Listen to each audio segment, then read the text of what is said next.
What if every decision you've ever made was never really yours? Not the obvious ones, not the small, everyday choices, not even the ones that felt deeply personal. What if your entire life is shaped by invisible hands you've never noticed? What if you were never meant to notice them? Think about it. Right now, you feel in control. You chose to watch this. You chose to stay. You chose to listen. But what if even this moment was not entirely your decision? And the most dangerous part? You don't feel controlled. You feel free. That's how it works. From the moment you're born, you are placed into a system, a structure, a reality that already exists. You don't question it, because you can't. Not yet. You learn what is normal, what is right, what is valuable. You learn what to want, what to avoid, what to believe. And slowly, without realizing it, you begin to call all of this yourself, your personality, your opinions, your identity. But none of it appeared out of nowhere.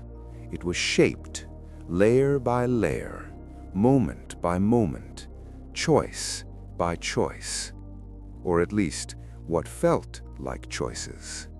We are taught something very simple. Freedom equals choice. The more options you have, the more control you possess. It sounds logical. It feels true. But it hides something deeper, something most people never question. Because freedom is not about choosing, it's about what you are allowed to choose from. And that distinction changes everything. Niccolo Machiavelli understood a principle that still governs the world today. Control does not need to be visible. In fact, it is strongest when it is invisible. If you force someone, they resist. If you restrict someone, they rebel. But if you give them the illusion of freedom, they obey willingly. They don't feel controlled, they feel empowered. And that is the perfect system.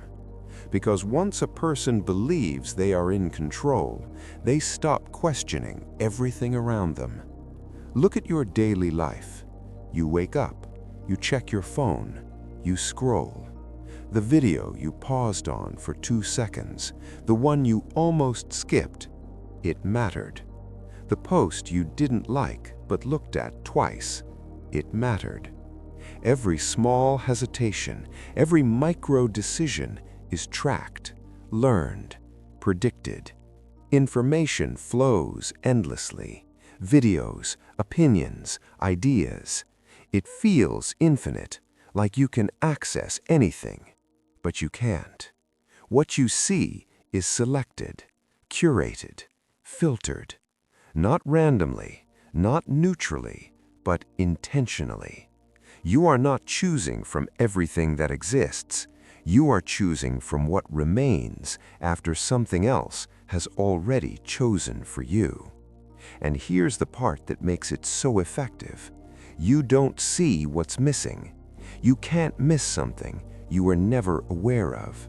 So your reality feels complete, even when it isn't. Imagine a different scenario. You walk into a restaurant. The menu is full, pages of options. You feel free. You feel like you can choose anything. But everything on that menu was decided before you arrived. Someone chose what stays. Someone removed what doesn't. Someone designed the layout, highlighted certain dishes, placed others where your eyes will barely notice them. Even the descriptions are crafted to guide your decision. You think you're choosing your meal, but in reality, you're choosing from a pre-designed experience. Now expand that idea. What if your entire life works the same way? Robert Greene describes power as the art of influencing people without them realizing it, not through force, but through subtle direction, the ability to guide choices without appearing to guide anything at all, to make someone feel like an idea is theirs when it was placed there intentionally. And once that happens, resistance disappears, because you don't resist your own decisions. You trust them, you defend them, you build your identity around them. That is where the illusion becomes complete, because control is no longer external, it becomes internal. You begin to guide yourself, but only within the boundaries that were set for you. Like a maze, you can walk anywhere, turn left, turn right, explore, but the walls decide everything. They define your movement, limit your direction, shape your path. And the more complex the maze, the more it feels like freedom. You believe you're exploring, but you're circling, and you never question the walls, because they don't feel like barriers. They feel like reality.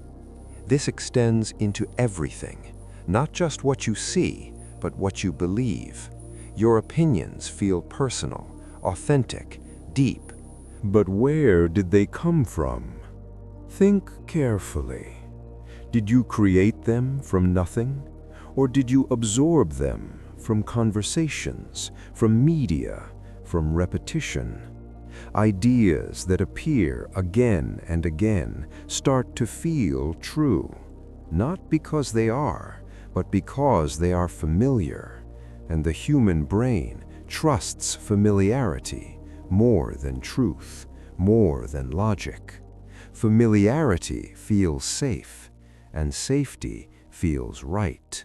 So you accept ideas, adopt beliefs, form opinions, and call them your own. But they were never created in isolation. They were shaped, guided, influenced, quietly, constantly, and almost perfectly. There is something even more subtle, more dangerous. You don't just choose between options. You begin to want the options you are given. Think about that. Not only are your choices limited, your desires are shaped to fit those limits. And once your desire aligns with what is available, the illusion becomes perfect. Because now you are not choosing under restriction, you are choosing with enthusiasm. You want what you were meant to want. This is where influence becomes invisible. No pressure, no force, no resistance, just alignment. Look at trends. They appear suddenly, spread rapidly, feel organic, but most of them are not random. They are seeded, amplified, repeated until they feel natural, until they feel inevitable, until you feel like you discovered them yourself. And that's the key. Discovery creates ownership. Ownership creates identity. And once something becomes part of your identity, you defend it, you protect it, you don't question it. Because questioning it feels like questioning yourself. This is how systems sustain themselves, not by controlling behavior directly, but by shaping identity. Because once identity is shaped, behavior follows automatically. You don't need to tell someone what to do if you've already shaped who they believe they are. Think about how people describe themselves. I'm this kind of person. I like this. I don't like that. These statements feel absolute, stable, certain, but they are built from patterns, from repetition, from exposure, from things that were never entirely under your control. And once those patterns are established, they guide future choices. You don't choose freely. You choose consistently with who you believe you are. And who you believe you are was shaped long before you noticed it. Now, imagine something else. What if someone understands those patterns? What if they can predict them? What if they know what you will click, what you will ignore, what will trigger you, what will attract you, before you even realize it yourself? That's not theory anymore. That's reality. Modern systems learn from you. Every click, every pause, every scroll. They collect patterns, build models, refine predictions until your behavior becomes expected.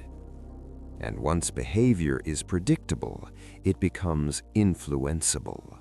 Not through control, but through timing, placement, exposure. The right thing at the right moment in the right way. And suddenly, a decision happens, but it feels like it came from you because it aligns perfectly with your patterns. This is not coincidence. This is precision. And the more precise it becomes, the less you notice it, because it feels natural, it feels right, it feels like you. But it isn't entirely you. It's you within a system that understands you and uses that understanding to guide you, not forcefully, but gently, constantly, until guidance feels like freedom. And this extends further than behavior. It shapes perception. What you see repeatedly becomes your reality.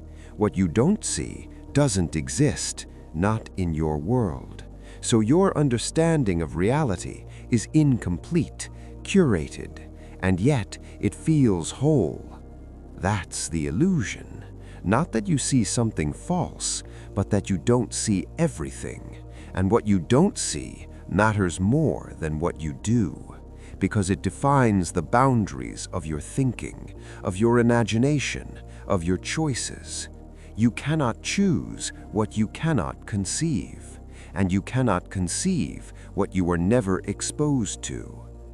So, your freedom exists only within the limits of your awareness, and those limits are not entirely yours. They are shaped, expanded, restricted by forces you rarely notice and almost never question. Why does this work so perfectly? Why don't people notice? Why don't they resist? Because the illusion is not built against the human mind. It is built for it. The human mind does not crave absolute freedom. It craves certainty, stability, control. Too many possibilities create anxiety. Too much uncertainty creates fear. So the brain does something very simple. It reduces complexity. It looks for patterns, creates shortcuts, builds familiar pathways. These are cognitive biases, not weaknesses, but survival tools. You trust what you've seen before. You believe what you've heard repeatedly. You accept what feels familiar, even if it's incomplete, even if it's manipulated, even if it's not entirely true. Because familiarity feels safe, and safety feels right. This is where the illusion of choice becomes powerful.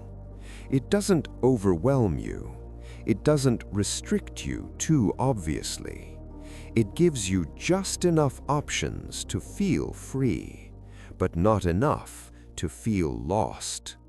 It creates a controlled environment where your mind can relax.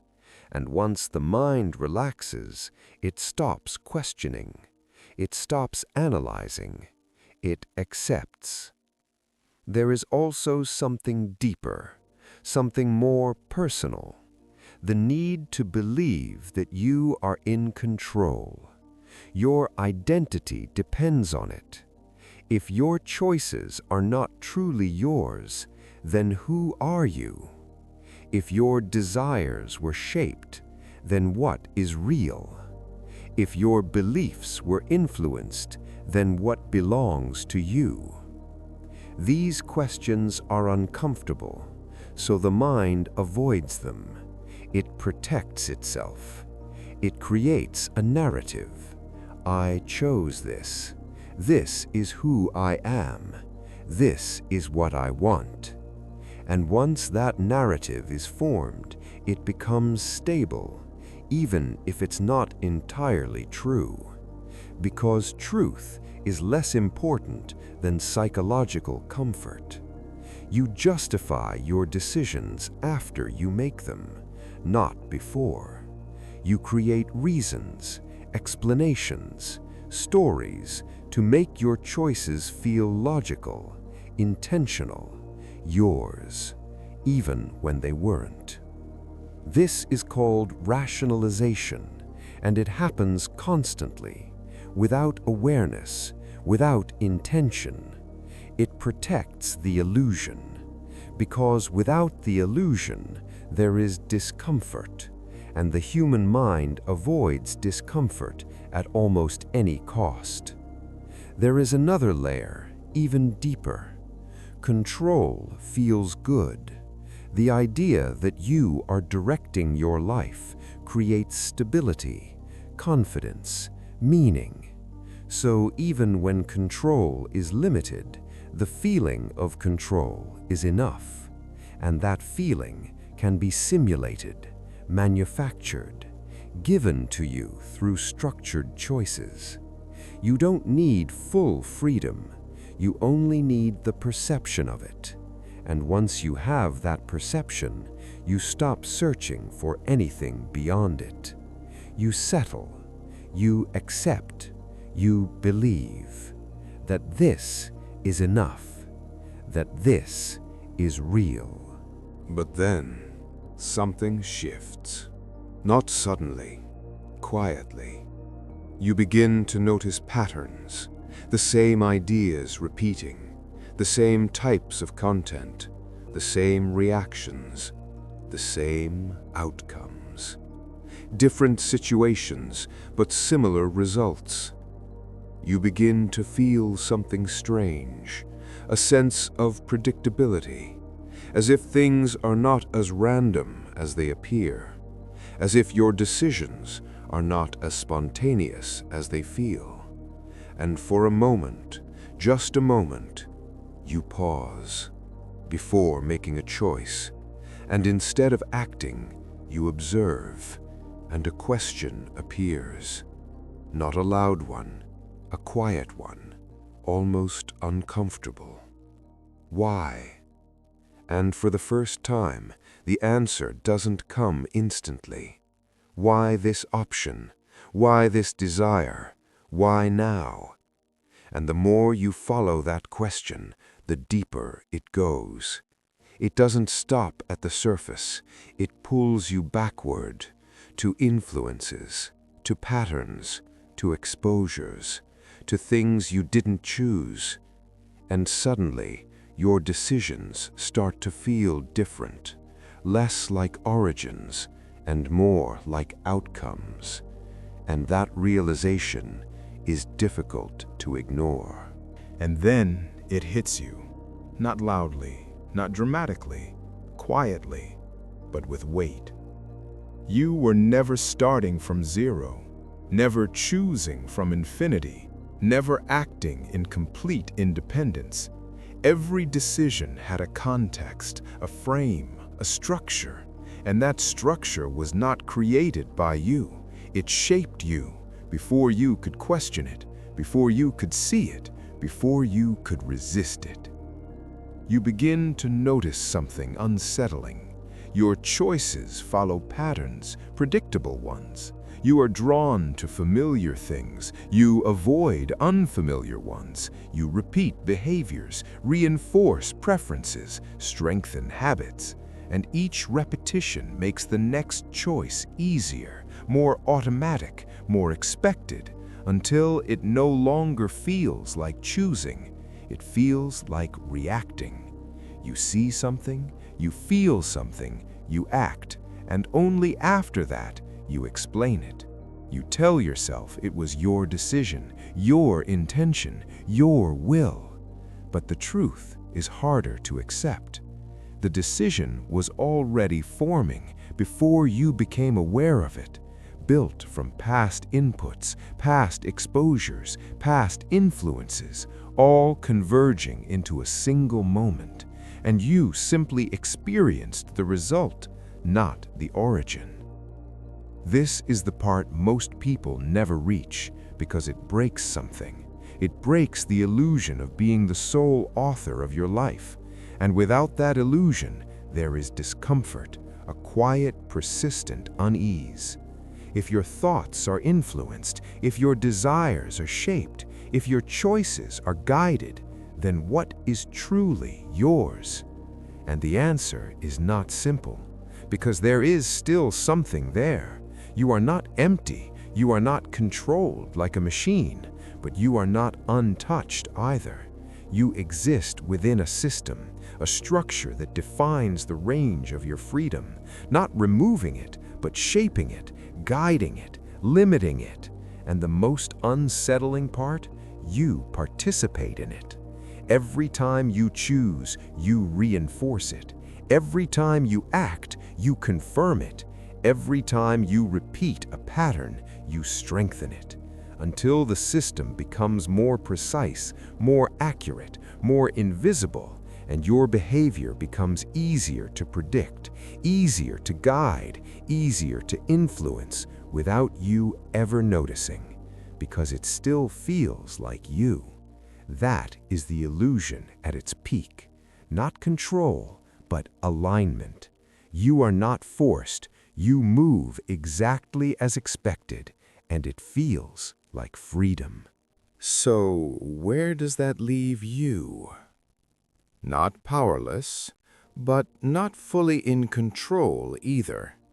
Somewhere in between. You can question, you can observe, you can become aware. But awareness does not remove the system. It only reveals it.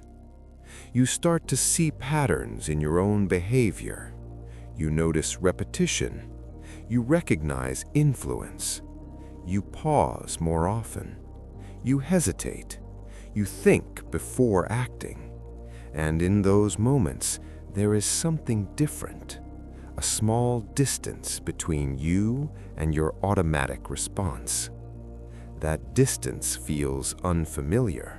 Almost uncomfortable, because you are no longer moving unconsciously. You are watching yourself move. But even this awareness has limits. It can be absorbed, turned into identity, turned into another pattern. You can become the person who is aware and still remain inside the same system. Because the system adapts. It always adapts. It turns resistance into variation, rebellion into style, individuality into category. Everything becomes part of it. Everything becomes another option, and you are still choosing, still moving, still believing that this time it is truly yours. So the next time you make a decision, stop, just for a moment. Feel it, observe it. Ask yourself one question. Was this really my choice? Or was this the outcome of everything that came before it? And if you cannot answer that question clearly, do not rush to escape it. Stay there, because maybe the truth is not that you have no control, but that your control exists inside something you were never meant to see. And once you begin to see it, you realize something even more unsettling. You were never choosing freely. You were choosing exactly as expected. And the scariest part? You will do it again tomorrow.